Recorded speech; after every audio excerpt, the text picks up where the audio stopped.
Hello everyone. Before we get started, make sure to like and subscribe, and leave a comment saying where you're from and when you watched. That way, YouTube will continue to show you stories like this. Now, let's get started.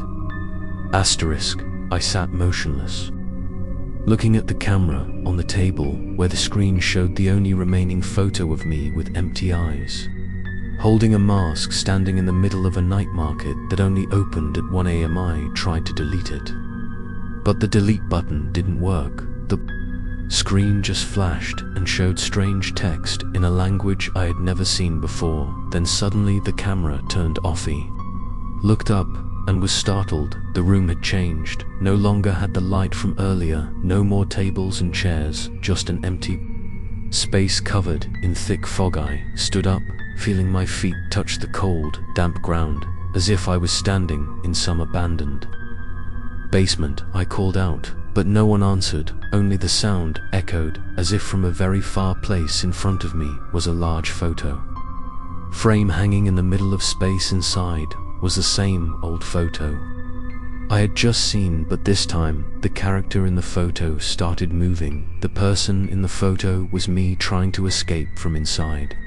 Screaming silently, I fell back to the ground, my heart pounding in sync with a knocking sound from behind, as if someone was using a hard object to knock on the glass. I turned around to see a large mirror inside that did not reflect me, but a copy of me, smiling a cold smirk. He raised his hand to wave slowly, then turned and disappeared. My shadow in the mirror disappeared, but behind me were very real footsteps, echoing slowly. I did not dare to turn my head, just lowered my head and walked. I kept walking until I saw a single stall with lights on. In the dark space, an old lady was sitting in front of a glass box. Inside were dozens of old photos. On the back of each photo was a person's name. I recognized a few names that had briefly appeared in the night market that only opened at 1 a.m. Those were the names of trapped souls. The old lady looked at me with cloudy eyes and asked, "Do you know where you are?" I shook my head. "You are on the reflective layer, where memories no longer belong to you but still hold." "Why?" Asked. "How to get out. Have to find the original photo, otherwise all your copies will continue to live in your place forever." Asked where the original photo was. She didn't answer, just placed a small mirror in front of me. I looked into it and saw a hallway with many photo frames hanging on both sides. Each photo was a version of me in different states. Some were laughing, some were crying, some were sitting motionless, some were lying on the operating table. I walked into the hallway. Each photo frame I passed by made a different sound.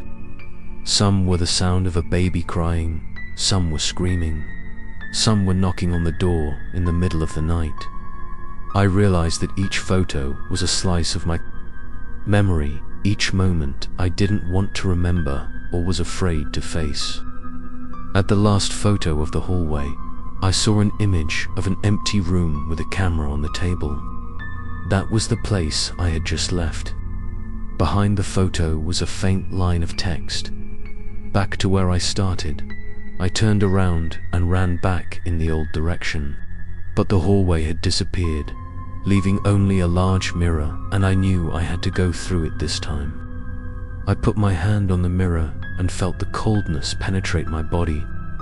Then everything around me went dark. I opened my eyes and found myself sitting in the same spot in the same room. The camera was still on the table, but this time there was a new photo placed next to it.